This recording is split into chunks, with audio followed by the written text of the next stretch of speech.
sobre o marco temporal para a demarcação de terras indígenas é que termina hoje o prazo para o presidente Lula sancionar ou vetar essa proposta. O texto foi aprovado no mês passado no Congresso Nacional.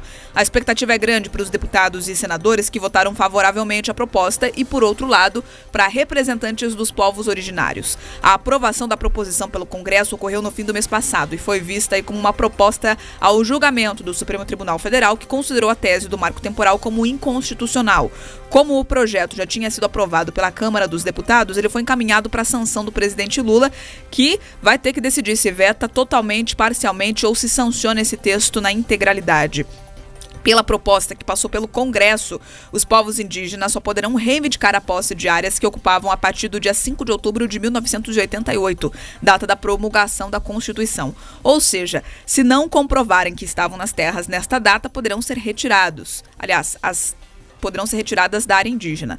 A proposição aprovada proíbe, por exemplo, a ampliação de terras indígenas já demarcadas, prevê que o governo indenize a desocupação das áreas e valide títulos de propriedade em terras indígenas, possibilita o contato com povos isolados e autoriza o funcionamento de garimpos e a plantação de transgênicos dentro das áreas. O texto ainda permite que sejam desenvolvidas atividades nas reservas, sem que as comunidades sejam consultadas, a celebração de contratos entre indígenas e não indígenas para a exploração de atividades econômicas nos territórios. Nos corredores do Congresso e também em alguns ministérios, a aposta de que o presidente vete alguns itens e sancione outros, numa tentativa de agradar os dois lados interessados nessa questão. No fim da tarde de ontem, o Ministério Público Federal publicou uma nota oficial contra o projeto e defendendo o veto integral por parte do chefe do Palácio do Planalto. Segundo o órgão, o texto é inconstitucional. A gente lembra que caso o presidente não se manifeste aí, não existe um cancelamento dessa lei, porque ela foi votada, ela é validada pelo Congresso. O que ocorre é uma promulgação. É necessário, então, que o presidente se manifeste. Se vai vetar ou se vai sancionar. Se ficar quieto, Pedroso, o negócio vai pra frente igual. Vai pra frente igual. Mas vamos lá. Eu acho que a gente pode separar essa notícia para poder interpretar ela melhor. Primeira coisa é o tema que está em debate, que é a questão do marco temporal. Esse é um assunto muito importante, tá? Porque você garante a segurança, inclusive jurídica, dos proprietários que ali produzem. Você garante a segurança, inclusive, de alguns setores do poder público. Para quem não lembra, todo esse grande debate em relação ao marco temporal começou por uma ação do governo ali de Santa Catarina, que tem uma área afetada, que pediu que gostaria de utilizar uma área. Você teve ali indígenas que reclamavam que aquela terra era deles. Enfim, esse imbróglio foi subindo e chegou até o Supremo. Daí o Supremo Tribunal Federal tomou uma decisão dizendo que você não precisaria ter ali um marco temporal, um prazo medido ali a partir da Constituição de 88 para decidir se aquelas pessoas, né, que ocupam a terra teriam direito a ela ou não. Então esse é o início. Então percebam o grau de insegurança que esse assunto mal debatido, mal resolvido gera. Então o Supremo Tribunal Federal interviu, teve toda aquela confusão e você percebe que o Congresso teve uma resposta. Então todas essas indas e vindas têm justamente a característica de deixar tudo inseguro. Pensa o seguinte, você tem uma terra, pretende fazer um investimento nela, mas você não tem a segurança se em algum momento aquele espaço poderá ou não ser considerado terra indígena. Então você não tem condições, inclusive, de dar aquela terra como garantia.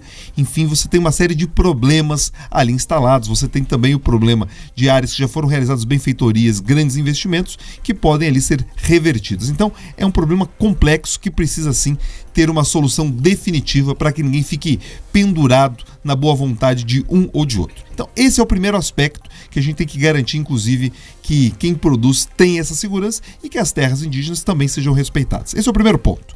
O segundo ponto, que é o tema mais importante, inclusive, pelo menos no meu entendimento, que é essa grande disputa do judiciário, do legislativo e do executivo sobre o papel que cada um exerce. Vamos lá, você percebeu que o Supremo ele interviu numa área que não era dele, ele tentou legislar ali, o Congresso respondeu, fez uma lei garantindo o retorno do entendimento e agora a bola está com o executivo. A grande probabilidade é que, independente do que o governo vete ou não vete, vai de novo para o judiciário. Então, vai ser o momento de entender se o Barroso ele vai tentar uma solução conciliatória, vão tentar construir uma mediação com o Legislativo, porque ele é o novo presidente, tudo isso aconteceu na época da Rosa Weber, ou se de novo nós teremos ali um estica e puxa entre Congresso e Judiciário. O Congresso já prepara inclusive uma PEC, Bia, caso o Judiciário derrube esse entendimento e de novo tente se impor sobre o Legislativo, eles preparam uma PEC para dizer, olha, se é inconstitucional, então nós vamos constitucionalizar a questão, dizer isso no texto da Carta Magna.